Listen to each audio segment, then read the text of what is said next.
بسم الله والصلاة والسلام على رسول الله. حديث اليوم عن سلمة بن الأكوع رضي الله عنه قال: قال النبي صلى الله عليه وسلم: من ضحى منكم فلا يصبحن بعد ثالثة وبقي في بيته منه شيء. فلما كان العام المقبل قالوا: يا رسول الله، نفعل كما فعلنا عام الماضي؟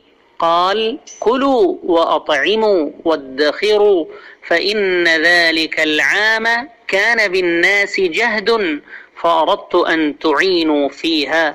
رواه الإمام البخاري رحمه الله تبارك وتعالى. السلام علیکم ورحمۃ اللہ.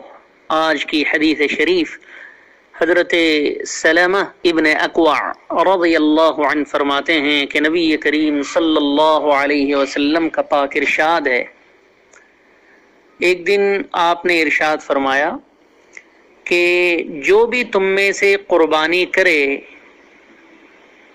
3 دن تک اس کے گوشت کو کھا کر ختم کر دے، 3 دن کے بعد گھر میں قربانی کا گوشت باقی نہیں رہنا چاہیے. تو آپ صلی اللہ علیہ وسلم نے 1 سال ایسی بات فرمائی. پھر جب اگلا سال آیا تو حضرات صحابہ نے پوچھا کہ یا رسول اللہ، کیا اس سال بھی ہمیں 3 دن کے اندر اندر اپنی قربانی کا گوشت ختم کر دینا ہے؟ تو حضرت نے فرمایا کہ نہیں، بلکہ اس کو کھاؤ، دوسروں کو کھلاؤ اور جمع کر کے رکھو، کوئی حرج نہیں. میں نے گزشتہ سال اس لیے منع کیا تھا 3 دن کے بعد کیونکہ اس سال لوگ بڑی تکلیف میں تھے اور اس سال لوگوں کو کھانے پینے کی کمی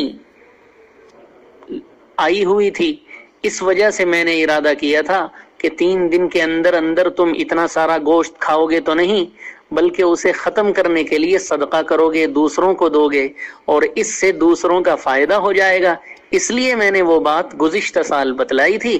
اب ایسا نہیں ہے، کھاؤ پیو جمع کرو، 3 دن ہو یا 3 مہینے. چنانچہ اس کے کباب بنائے جاتے ہیں، 3 مہینے 6 مہینے تک رکھ کے کھائے جاتے ہیں. بالکل صحیح اور جائز ہے، کوئی حرج کی بات نہیں ہے.